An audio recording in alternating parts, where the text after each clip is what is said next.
Good evening, Mrs. Walker. Is your husband in by any... What is it? What's happened? My husband's dead. He's committed suicide.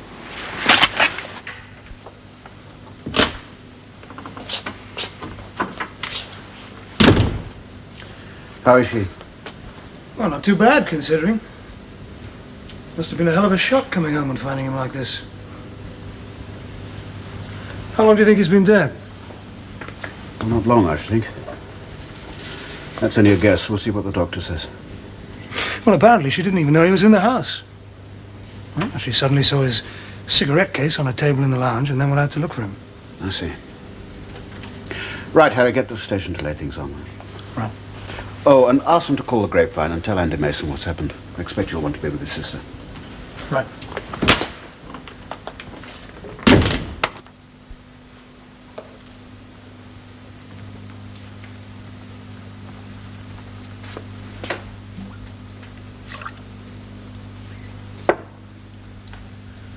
Have a drink of this. Thank you. I'm sorry to worry you at a time like this, but there are one or two questions I've got to ask you. I'd rather tell you now and get it over with. Tell me what, Mrs. Walker? My husband committed suicide because he found out I was having an affair with Roy Norton. He came home early from the office and Roy and I were upstairs and we... I think it's quite as simple as that, is it? What do you mean? Your husband left a note. A note? It was addressed to his partner, Arthur Eastwood. Now, in it, he said that he'd been friendly with Judy Clayton, who was the girl I spoke to you about, and that she'd been blackmailing him. David? I don't believe it. Well, I'm only telling you what's in the note. It said that she'd been blackmailing him, and because of that, he killed her. I don't believe it. I don't believe it. Why don't you believe it? Because David wasn't that kind of person. If he'd been friendly with someone, I would have known about it. Would you? When did you last see your husband? This morning, you were there. He came to collect his things. Did he tell you he might possibly be returning for something later in the day? No. No, he didn't tell me anything I didn't already know. He just said he was staying at the Crown and if I wanted to get in touch with him, I could ring him at his office. And have you been in touch with him since this morning? No. No, I haven't. Will you tell me about this evening, Mrs. Walker? What time was it when you left the house? It was about 6 o'clock. I met Roy, Mr. Norton, outside the office. We went to Chertsey to see some friends. Well, we had a few drinks and then we drove to Guildfleet to the Bear for dinner. Just the two of you? Yes. What time would that be? About 7:30. I don't know what time we left. It was probably about 10 o'clock. And Mr. Norton brought you home, presumably? Yes. But he didn't come in. Oh, Inspector, please, would you do something for me? Would you telephone my brother and tell him what's happened? That's already been taken care of. Just one last question. Was Mr. Norton with you the entire evening, from the moment he picked you up until he brought you home? Yes. Yes, of course. Thank you. Well, now, why don't you go upstairs and lie down for a little while? I'll let you know the moment your brother gets here.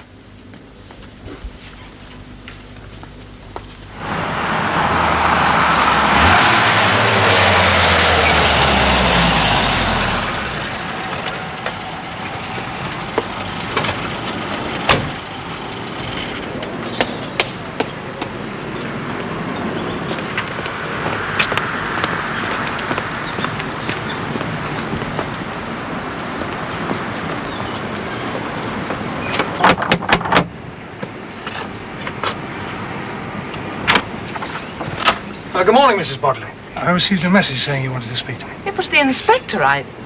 Come in, Sergeant. Thank you. The note's typewritten, and the signature could be anybody's. Oh, that's not what you said a moment ago when I first showed it to you. You said you thought I said it could be his signature. And I suppose it could, but damn it all, one word. David. Oh, anybody could copy that. I could do it myself. So you don't think he was responsible for the note? No, I don't. I don't think he typed it. I don't think he signed it. And I don't think he committed suicide.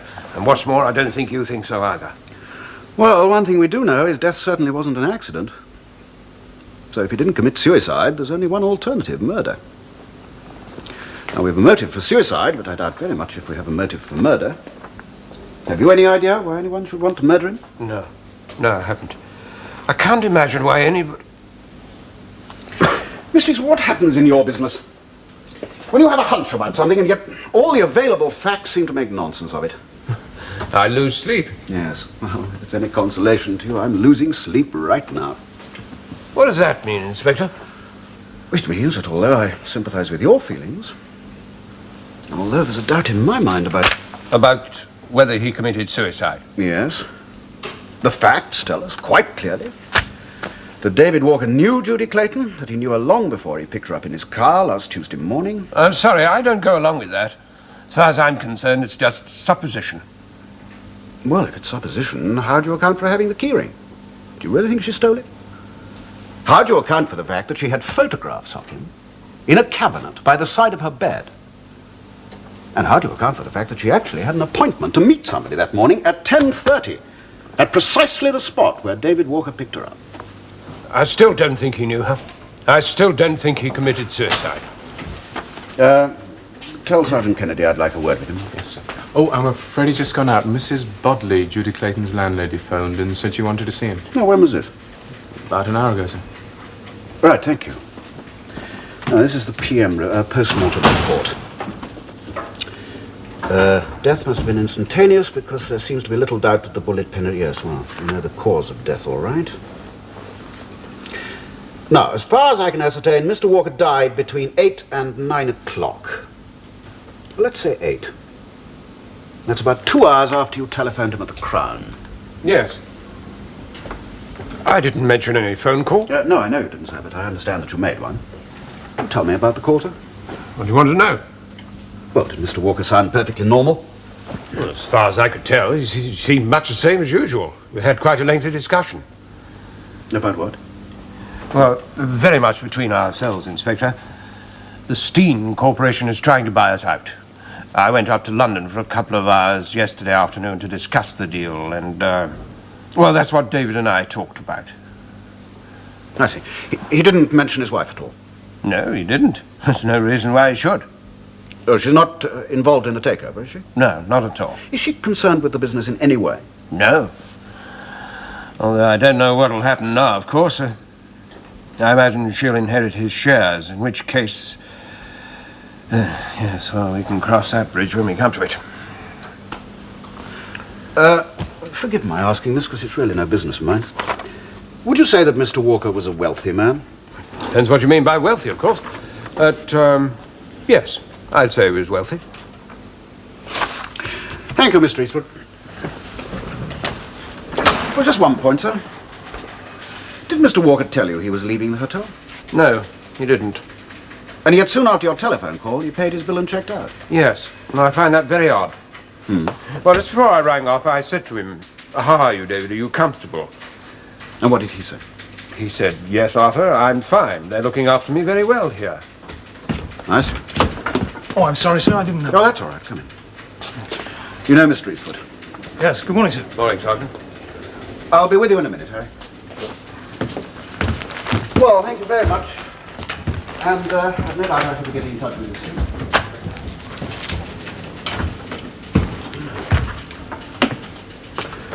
Well, what did Mrs. Bodley want? Good Lord, what have you got there? What have you done? Robbed a bank? How much is it?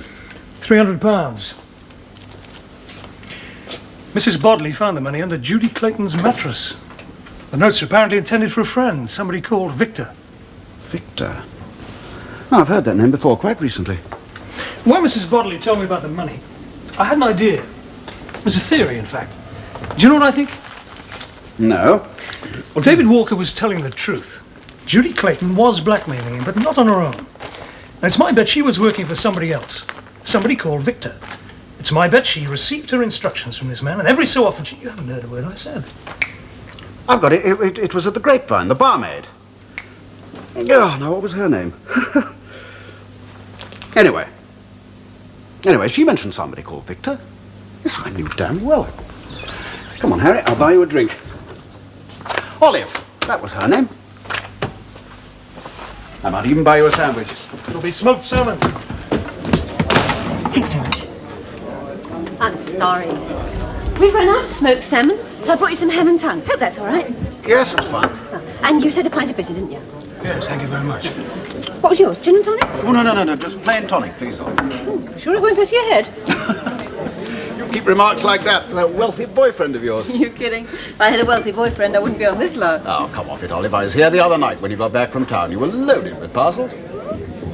This boyfriend of hers took her up to London, bought a half ox. What do you mean, took me up to London? I took myself up.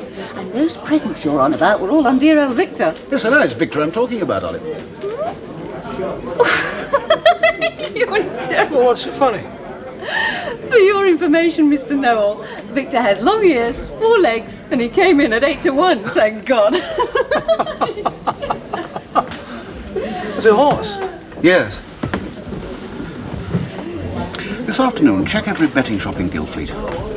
In the county, if necessary. Why? Why do that, for Pete's sake? I want to know if Judy Clayton played the horses.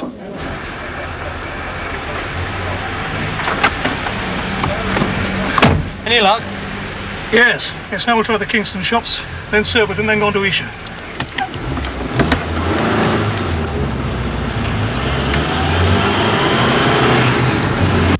Well, they all knew her.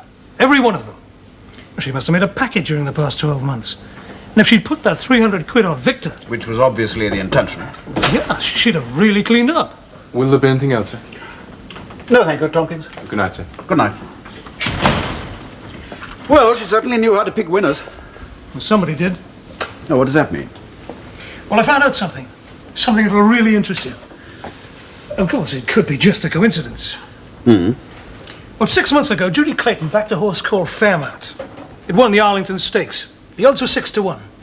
At the time, Fairmount was owned and trained by a man called Reams, Colonel Reams. Well, 2 weeks after winning £500 on Fairmount, she put 60 quid on a horse called Jester's Cap. It was a rank outsider. It was ridden by Fred Clark and trained by Colonel Reams. It ran in the Winstanley Stakes at Newmarket. Ran being the understatement of the year. It robbed home at 60 to 1. Now, to my knowledge, she's had 6 winners during the past 12 months. And with one exception, every horse has been trained by the same man. Colonel Reams. Yes. Who is this Colonel Reams? Well, he lives near Guildfleet, but his racing stables are on Kingswood Downs. Kingswood Downs? But that's very near the spot. Where David Walker picked up Judy Clayton. Yes, I know. Well, I said you'd be interested.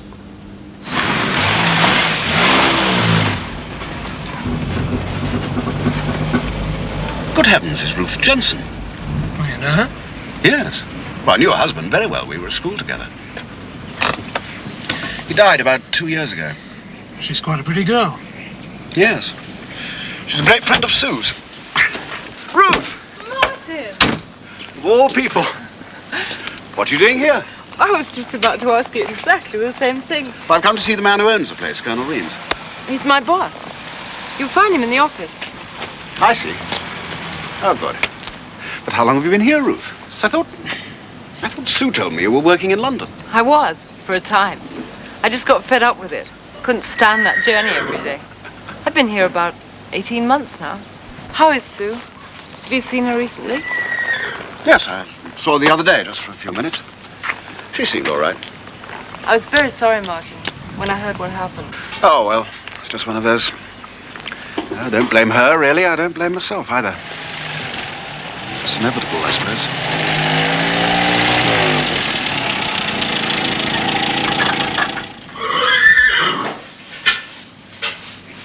What do you want? We don't encourage visitors here, you know. I want to see Colonel Reams. If you're selling anything, you're wasting your time. I'm not selling anything, and I rather doubt whether I'm wasting my time. I found the key to the Land Rover. Okay, I'll get it.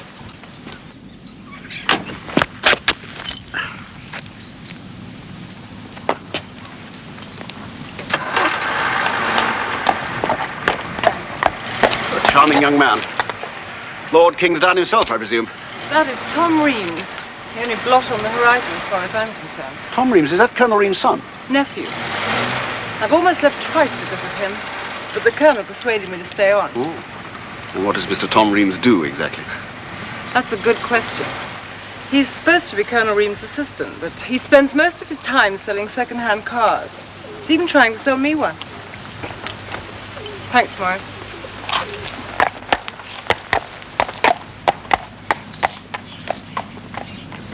What is it you want to see the Colonel about, Martin? I'm making inquiries about a girl called Judy Clayton. Judy Clayton? She was murdered. Oh, yes, I read about it. And I wondered if by any chance she'd been here to the stables. No, I don't think so. Not that I know of. Martin, if you'll excuse me, I have rather a lot of work to do this morning. Yes, of course. Nice to see you again, Ruth. Will you give my love to Sue if you see her? Yes, I will. Look, the Sergeant and I will probably be having a bite to eat at the pub in the village. Why don't you join us? I'd like to, but I can't this morning. Well, another time, perhaps. Yes, I'd love that. Goodbye, Martin. Goodbye, Ruth.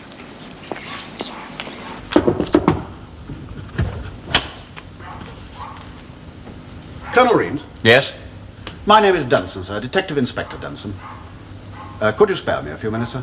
Why, yes, of course. Come in, Inspector.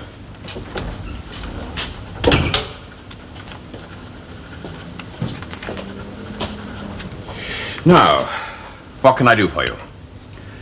I'm investigating a murder case, Colonel. A girl called Judy Clayton was murdered. Yes, I know. I read it. The man who did it committed suicide. Well, there's still one or two loose ends to be tied up, sir. This is a photograph of Miss Clayton. Well? Did you ever meet her, sir? Me? Good heavens, no. What makes you think I might have done? I wondered if she was friendly with somebody here at the stables. Well, not to my knowledge. Would you have known about it if she had been, sir? Well, I think so. We don't let people drop in here just when they feel like it, you know. No, I gathered that, sir. Sit down, Inspector. Now, what's all this about? Why are you asking me these questions? During the past 6 months, Miss Clayton made a great deal of money out of horse racing. She actually backed 5 winners in a row. Smart girl. Well, it just so happens that the horses in question were trained by you, Colonel. That makes her even smarter. My dear Inspector. No, thanks, sir. If all the people who backed my horses were friendly with somebody or other at my stables, believe you me, we'd have a devil of a lot of friends. Yes, I imagine you would, sir. But it wasn't just the fact that she backed horses that brought me here. No? On the day that she was murdered, she accepted a lift in a car. David Walker's car. Oh, the chap who committed suicide? Yes, he picked her up near a pub called the Golden Swan. Oh, that's our local. Yes, I know, sir. I'm beginning to see what you're driving at. You think that she might have called here to see someone on the day she was murdered? Yes. Well, I certainly didn't see her. I don't ever remember seeing her around. I see. Oh, it's just a thought, sir. Vague idea of mine. I won't take up any more of your time.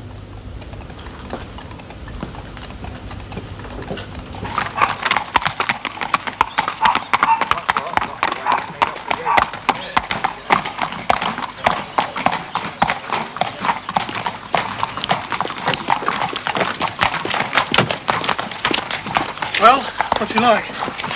Shouldn't think he backs many losers.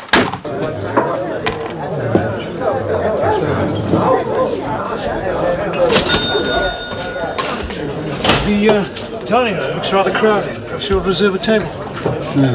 Excuse me, are you Inspector Denson, sir? Yes? Oh, you wanted on the telephone. Oh, thank you.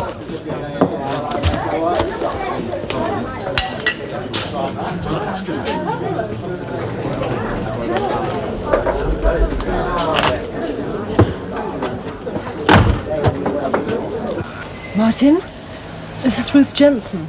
There's something I ought to have told you this morning. I meant to tell you, but I didn't want to get Colonel Reams into trouble.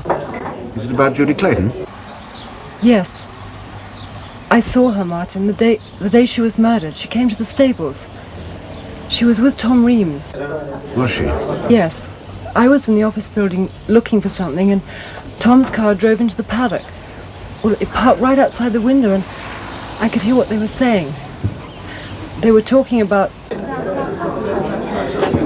About what? About the man that committed suicide. David Walker? Yes. Tom said that David Walker's wife... Oh, look, Martin, it's awfully difficult to talk in a phone box. Could we meet somewhere? Well, what time do you finish work? About 6 o'clock.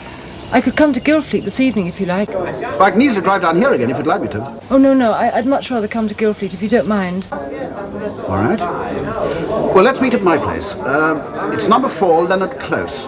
You know, it's just behind Marshall's, the stations. On the 2nd floor.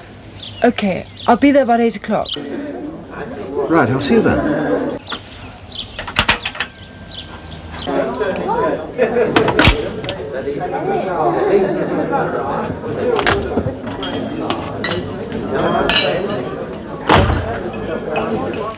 Twenty to 3.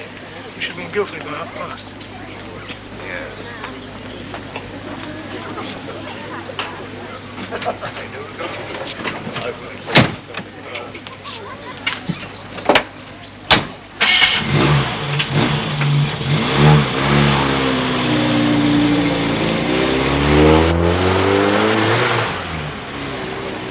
You say she sounded worried? Well, not just worried. She was almost frightened, in fact. How long have you known her? Oh, about 4 or 5 years. She's a great friend of Sue's. She and her husband often used to come to the cottage. There's something damn funny about this case. So every time we make inquiries, every time something happens, we find ourselves back at square one. Square one being? That David Walker knew Judy Clayton, picked her up by arrangement, killed her, and then conveniently committed suicide. And you don't think that's what happened? No. No, I don't.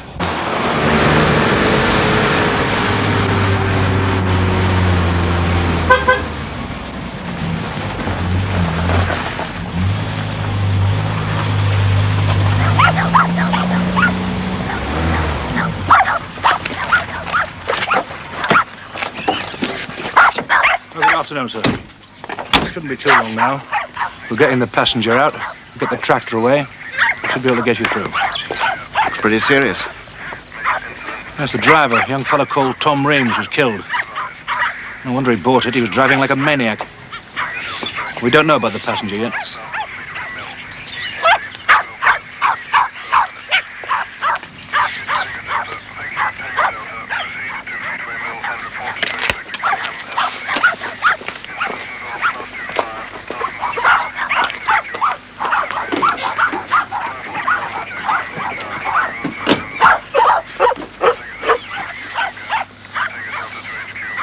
It's Tom Rames' car.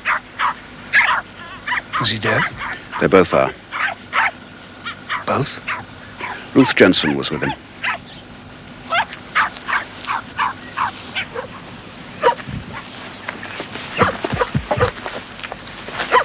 What happened? Who are you? Detective Inspector Dunson. Oh, The lady in the car was a friend of mine. I'm sorry, mate. I just didn't have a chance. He was driving like a flaming madman. He wasn't watching where he was going. He was looking at the bird the whole time.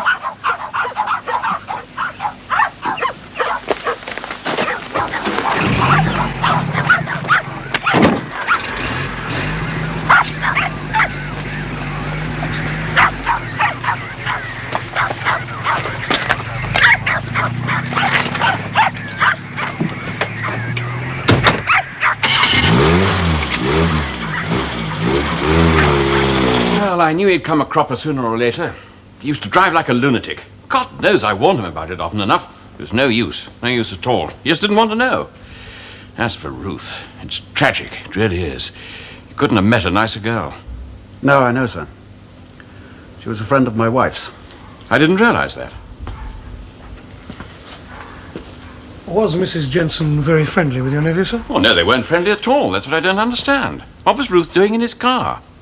I can't imagine her accepting a lift from Tom. Did Tom say where he was going when he left here? No, but I assumed he was going down to the village for lunch. But Ruth wasn't with him, I can be sure of that. When was the last time you saw Ruth? Well, just before lunch, about 1:45. She appeared to be going for a stroll. Did she say she was going for a walk? Well, no, but she frequently did at lunchtime. God, Ruth, I still can't believe it. How far is the nearest telephone box from here, sir? Nearest telephone box? Well, it's about 1.5 miles down the road. Was she walking in that direction? Oh, yes, but if she wanted to telephone anybody, she'd use that. She frequently did. Not this morning, Colonel. What do you mean? The sergeant and I had lunch in the village at the Golden Swan. While we were having a drink, Ruth telephoned me from a call box. I suspect the one down the road. It was about 1:10, so that ties up with what you've just told me. Yes, but why should she want to use it? It's none of my business, Inspector, but what did she telephone you about? About Judy Clayton. She said she'd seen the girl here at the stables, talking to your nephew. Oh, I see. I take it you'd previously questioned her about Miss Clayton. Yes, and for some reason or other, she'd lied to me. I think perhaps I can explain that, Inspector. Then I wish you would, sir. I think Ruth was covering up. Covering up? Yes, for me. You mean you knew that your nephew had seen Miss Clayton? You knew he was friendly with her? Yes. Why didn't you tell me that this morning? What was the point? I didn't see any sense in getting my nephew involved in a murder case when you already knew who'd committed the murder. You should have let me be the judge of that, sir. I'm sorry, Inspector. I apologize. Well, now perhaps you'll tell me the truth. Well, there's not much to tell, really. Tom brought Judy Clayton here on a couple of occasions. I took an instant dislike to the girl and told Tom to have nothing more to do with her. You can imagine his reaction to that. I knew he was going on singing her, of course, but he never had the nerve to bring her back here, thank God.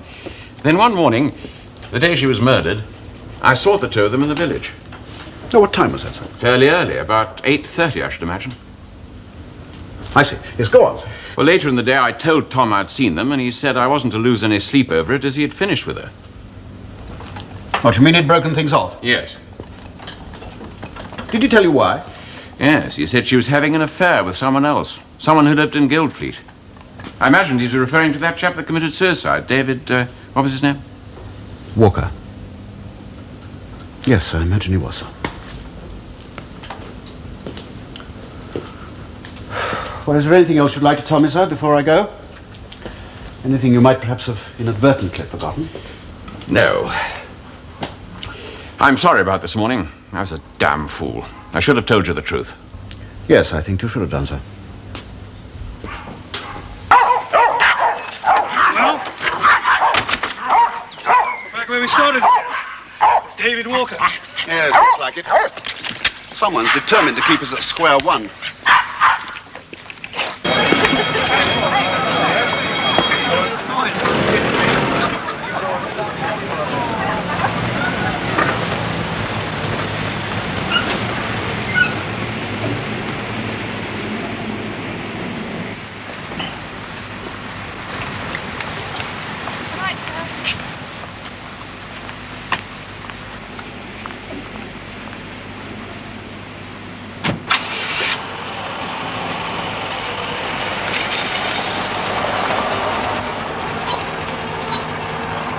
Hello, Inspector. Can I help you? No, thank you, sir. No, I'm waiting for my wife. Oh. Well, she won't be very long. Was it Mr. Norton I saw just now, Mrs. Walker? It was. It was indeed. Incidentally, Inspector, did you know that quite apart from running a driving school, Mr. Norton's a financier? No, I'm afraid I didn't. Well, apparently he is. According to Evelyn, Mrs. Walker, he's the Charlie Claw of Guildfleet. I find that hard to believe, sir. Yes, so do I. Well, good night, Inspector. Good night, sir.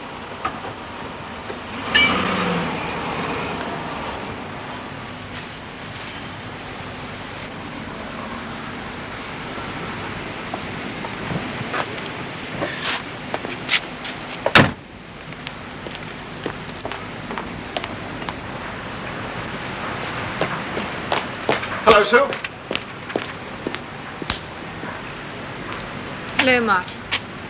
What are you doing here? Waiting for you. Oh, I'm sorry. I'm afraid I'm doing something this evening. Sue, will you get in the car? I've got something I want to tell you. Martin, I've told you. I keep on telling you. It's no use trying to persuade me to change No, listen, my mind. I want to talk to you about Ruth Jensen. She's dead. She was killed in a road accident this afternoon. Not Ruth. So will you get in the car?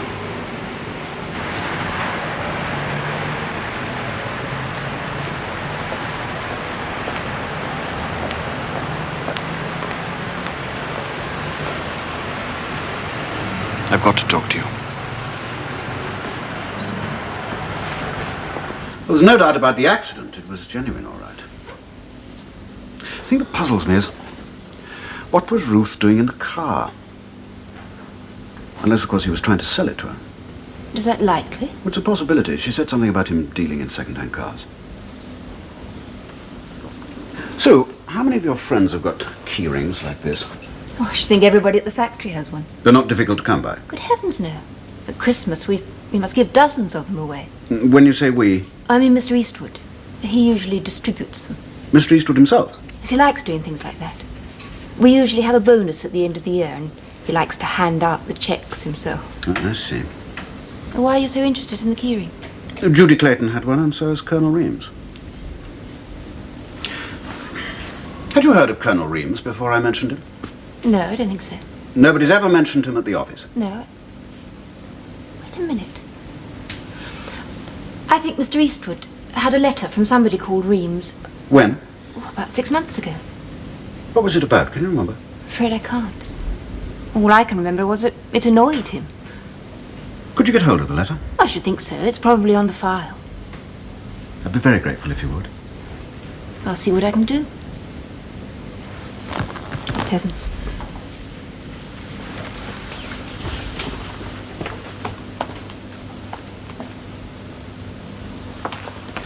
Sue, about David Walker. What sort of chap was he? Did you like him? Yes, I liked him. He was a hard worker, a hard taskmaster at times, but yes, I liked him. Do you think it's possible that outside the office he was a different sort of person? It's possible, but I don't think he was. So you were surprised when you heard he'd been having an affair with Judy Clayton? Yes, I was. I didn't believe it. Why didn't you? Well, I didn't believe he even knew her. Then why did he kill her? I don't think he did. Well, I agree with Mr. Eastwood. I don't believe that he committed the murder, and I certainly don't believe that he committed suicide. And what happened? I can't imagine it. I suppose somebody must have murdered both of them.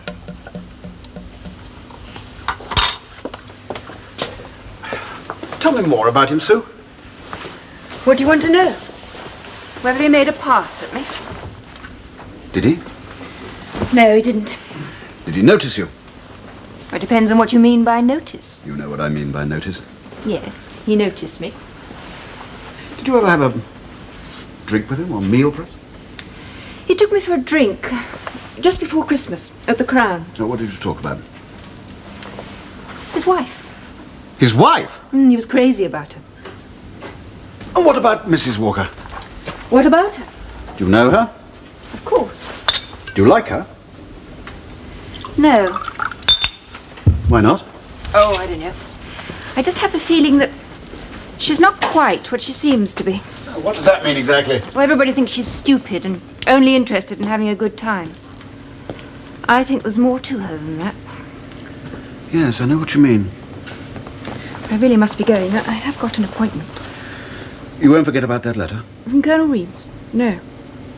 So you're still having the same old trouble? Yes, I keep on saying I must have the clasp fixed.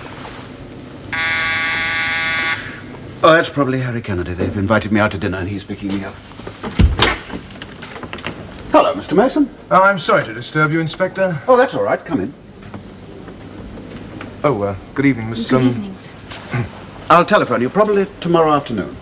Oh, we'd better make it late. Make it after 5:30. I'll remember that. Right, come along in, Mr. Mason. Oh, I'm sorry dropping in on you like this. I should have telephoned your office and made an appointment. Oh, that's all right. Don't worry about that. Can I get you a drink? Yes, thanks. Do sit down. Now, is scotch all right? Yes, fine. And how'd you like it? With a little water? Just a splash, please. Look, I'll come straight to the point, Inspector. I want to talk to you about my sister, Mrs. Walker. Well, I'm worried about her and I don't quite know what to do. I'd be very grateful if you give me your advice. Well, if I can help, I will, certainly. My sister's having an affair with a man called Roy Norton. You probably know that. And if you don't, you're about the only man in Guildfleet who doesn't. Hmm. This afternoon I had a telephone call from Arthur Eastwood. But to say he was angry would be putting it mildly. He was livid.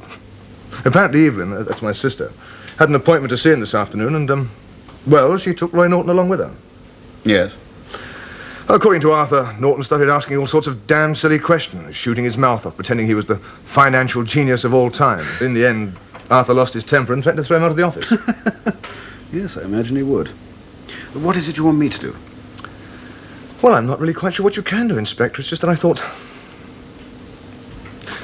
Well, my sister's an extremely wealthy woman, or at least she will be when probate's granted, and...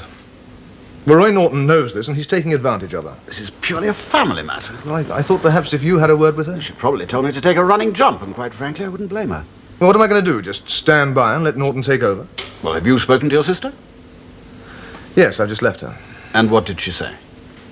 She told me to mind my own damn business. Yes, well, there you are. Well, it's a bit rich. I mean, when you consider it's not so long ago that both she and David talked me into putting some money into Cavalier Toys. Oh, good God, I ask you, can you imagine having money in a firm run by Roy Norton? I hardly think Mr. Norton will be allowed to run the firm. But is this the only reason you wanted to see me? No, Well, there was something else, Inspector. Yes, I rather thought there might be. I don't know whether you're aware of the fact or not, but certain people, and I must confess I'm one of them, are not too happy about the note David was supposed to have left for Arthur Eastwood. You don't think Mr. Walker typed the note? No, I don't. Nor does Arthur. Well, in the first place, David would have written the letter. In the second place... In the second place, I just don't believe that David did commit suicide. Then what do you think happened? I think he was murdered. There's usually a motive for murder. There's usually a motive for suicide. Ah, surely that was in the letter, blackmail. No, I just don't accept that. Look, David was a very determined man. Now, even if he was having an affair with someone, which I don't believe, well, he just wouldn't allow himself to be blackmailed. All right, let's pretend, just for a moment, that it was murder. What was the motive? And who killed him? Well, I don't want to throw suspicion on anyone. That's the last thing I want to do, but, Well, there's a girl called Doreen Summers. She's a waitress. She works at the Bear in Guildfleet. Her brother Norman is employed by me at the Grapevine. On the night David was shot, my sister and Roy Norton had dinner at the Bear. Apparently they go there quite often. Well, according to Norman, Doreen was on duty that evening and she served them. At about 8 o'clock, just as Doreen was going to serve the coffee, Roy Norton suddenly got up from the table and left the hotel. He returned about half an hour later. Have you any idea where he went? Well, I asked Evelyn about that, and she said he had to make an important telephone call, so he went back to his office. Well, why didn't he make it from the hotel? Exactly, that's what I said. Well, apparently he had some papers in his office that he wanted to refer to. And this was at 8 o'clock? Yes, so I understand. It takes about 12 minutes to walk from the Bear to my sister's house. You're a slow walker, Mr. Mason. I've done it in 8. Now, if you'll excuse me, sir. Yes, of course. Well, I'm sorry to have troubled you, Inspector, but, well, you can understand why I'm worried about my sister, I mean. Oh, I can indeed, sir. Hello, Harry, come in. Are you ready? Well, I will be in a minute. Good night, Mr. Mason. Good night, Inspector. And don't hesitate to drop in again if you hear anything which you think might interest me. Thank you, sir.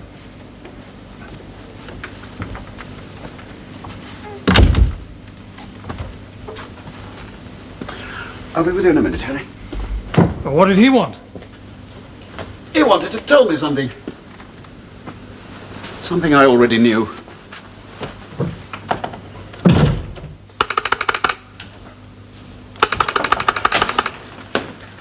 Tompkins, what the hell's happening? There's no reply, sir. What do you mean there's no reply? The factory doesn't close till 6 o'clock. Oh, I meant there's no reply from Mrs. Denson, sir. Apparently she left over an hour ago.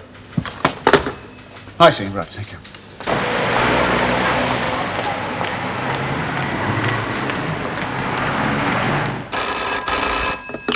Denson? Martin? Sue! I've been trying to get hold of you. Oh, I left earlier. I had some things to do in town. I'm speaking from a phone box. Did you find out about the letter?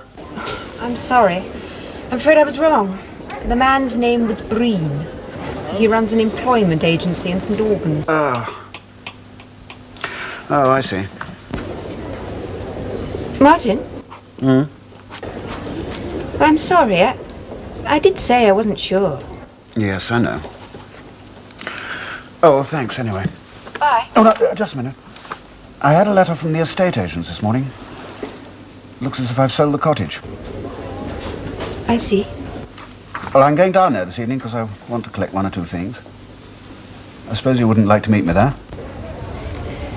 No. No, I wouldn't. It's no use. You know as well as I do it's no use. Goodbye, Martin.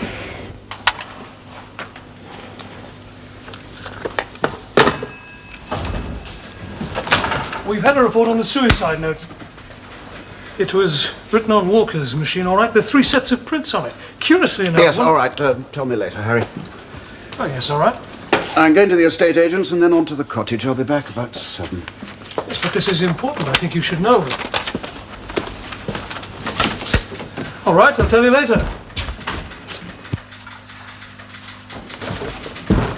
No, tell me now. What is it? Well, I was under the impression that Mrs. Walker didn't know about the note. Well, not until you told her. That's right, you didn't. Her prints are on it.